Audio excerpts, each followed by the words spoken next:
Hi everyone, here's the Book Chemist once again. Trippy story. Last year I was gifted Paperbacks from Hell by Gary Hendricks, an amazing collection of artworks from horror paperbacks from the 1970s and 80s.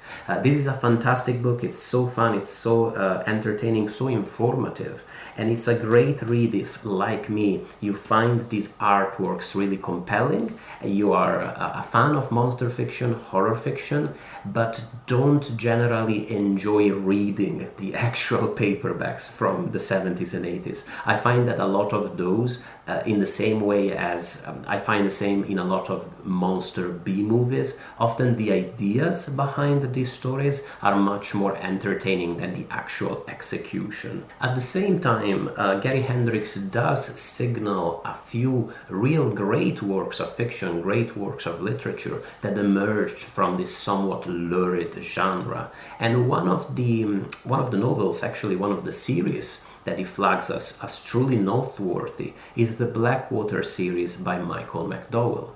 I believe that Hendricks describes it in Paperbacks from Hell as a bit of a 100 years of solitude with occasional amphibian monsters. I was immediately hooked, immediately intrigued. I went online and tried to source these books, but the paperbacks actually went for fairly prohibitive prices, especially when you consider you have to acquire all 6 in the series. So I set it aside for a while and didn't think about it. Fast forward a couple of months and I was in a bookshop in Italy, actually in the Rizzoli by Piazza Duomo for the connoisseurs among you, and my wife just pulled down a book from a shelf saying, "Oh, look at the pretty artwork on this book." And what do you know? It was the Blackwater, the first book in the Blackwater series by Michael McDowell, which had just been republished in Italian in this beautiful edition with these fantastic artworks and an accompanying podcast and truly great packaging. Really, as somebody who works in publishing, absolute congratulations to the people who put this out, because it was definitely a well thought out editorial project. Later on, I saw the same books with the same artwork in Paris, and now they're being published in the UK too. So this American series that was really hard to source in the original was republished in Italy. I think the Italian edition is the one that ignited this newfound interest in the series, and now it's come back to the English-speaking world, which means I can review it for you. The Blackwater series is the story of the Caschi family, a wealthy family in the small town of Perdido in Alabama. They own a sawmill in this town, and they're one of the most prominent families in the community.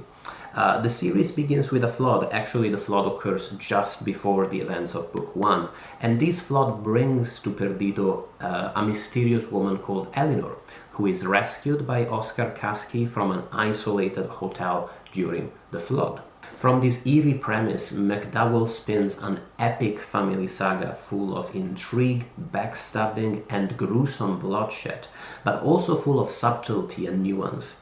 This is a book, it's a series of books that can spend dozens of pages detailing the power struggles between two aloof women, played out entirely through carefully withdrawn dinner invitations. And then in the following chapter you just get an amphibian monster ripping somebody's arms off. McDowell's books truly capture Southern culture and psychology, its mores and its forms. And while not all aspects of this culture will be palatable to the reader, these books truly convey the ways in which a given climate, a given landscape come to shape a society and the psychology of the people inhabiting it. Eleanor is especially anxious in the second book in the series when the town decides to build a levee by the river, which is going to shield the river from view.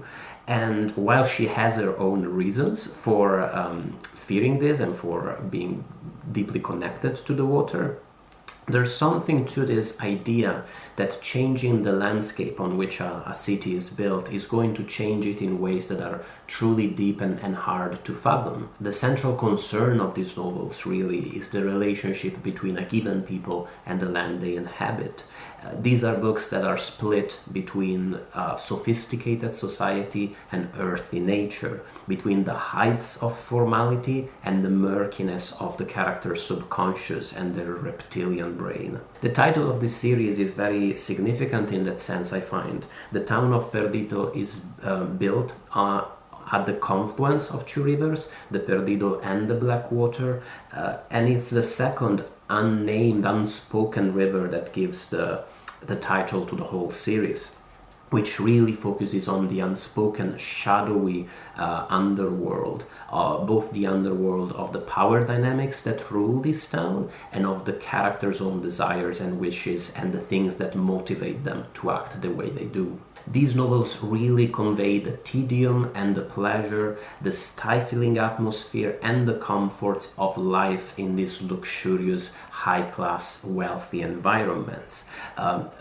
Households where the characters have all sorts of creature comforts, all sorts of pleasures. They always have these luscious, large meals, these big family gatherings, but where they're also trapped by the mores of their societies, by their own little neuroses, and they are led to change. They are changed by these constrictions in ways that are often unpredictable. The way the characters evolve in the course of the series is quite surprising, but always believable. My favorite character is probably Miriam, precisely because her evolution in the course of the 6 books is at once the most unexpected, but also the most convincing. This is a truly Lovecraftian work, not just because of its occasional fish people, but because it is founded on a deep, really strong fascination for the past, for a world that's portrayed in all its splendor,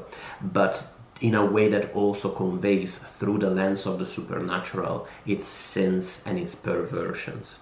I highly recommend it to any lover of horror fiction, and really to anybody who's passionate about family sagas, about historical novels capturing the rise and fall of great families, and who doesn't mind, any reader who doesn't mind the occasional monster in their fiction. Have you read it? Did you love it? What did you think about it? I really look forward to hearing from you, and yeah, absolutely recommend them, even just as a work of art, because they're just beautiful editions. These are a really cool publishing project. Thanks for watching the review as always. Bye everybody.